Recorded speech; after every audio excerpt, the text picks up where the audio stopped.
does not exist. I'm here to thank God for bringing my mom back to life. It happened last year. Last year, my mother's brother died. They are still making arrangements for the burial. Within space of a month, the second brother died. So it's now in my mother's own side. It's remaining only her now. So people start calling because there my mom is in the UK. You know, she came to the UK to rest.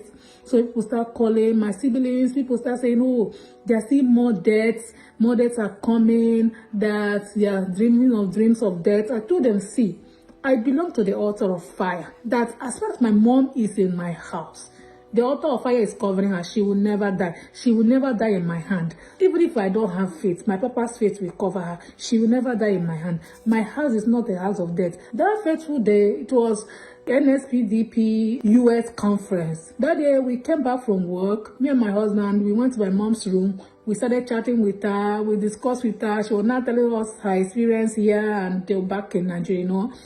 I said, oh, Mom, I am going in now to my room to listen to NSPDP US conference and I don't want to miss a beat.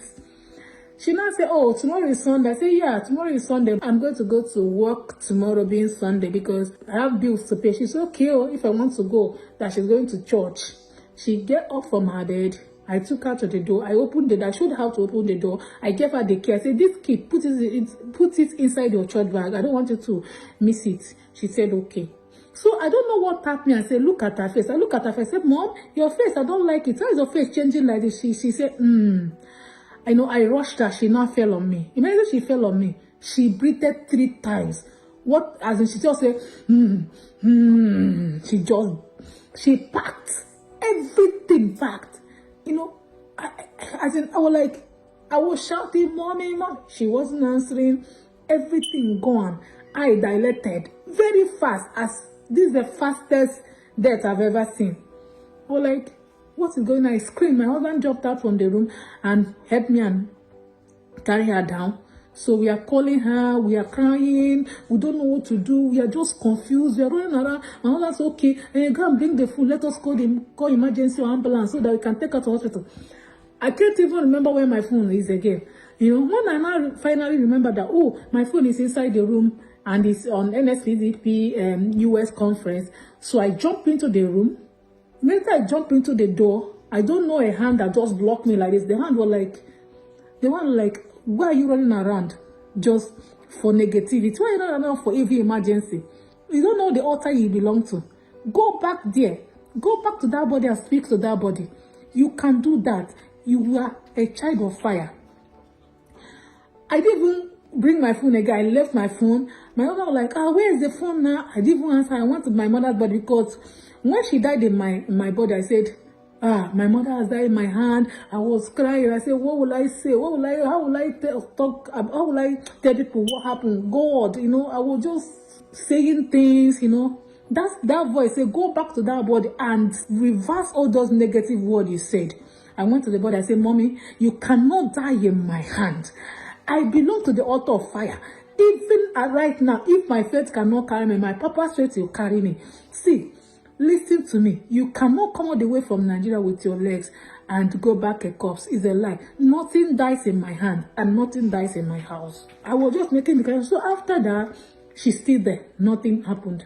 So I started hitting the floor. I said, oh, Earth, oh, UK land, you will not take my mom. I cannot tell the world how it happened. What happened? I cannot answer that question. Look at you, oh, Earth, you will not take my mother. I was screaming and shouting. I screamed to the point that my ears were affected. My ears were paining me because I was screaming on top of my voice.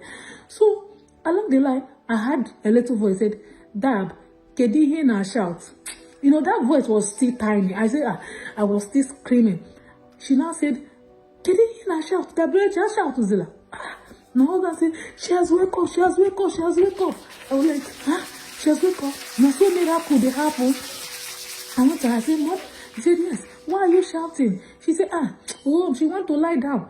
I said, you don't know where you are. She said, is it not on her bed? I said, you're not on your bed. She was like, She now looked and said, oh, She's on the ground. I said, so you don't know what happened? All the drama that is happening. She says, no, the only thing she can remember is when I called her to open the door and gave her the key. That's the only thing she remembers. She don't remember any other thing.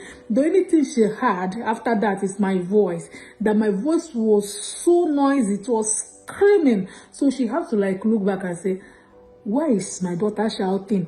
That's the only thing. She had to like ask that question. Why is she shouting? That's the only thing she can remember and say. I was like, God.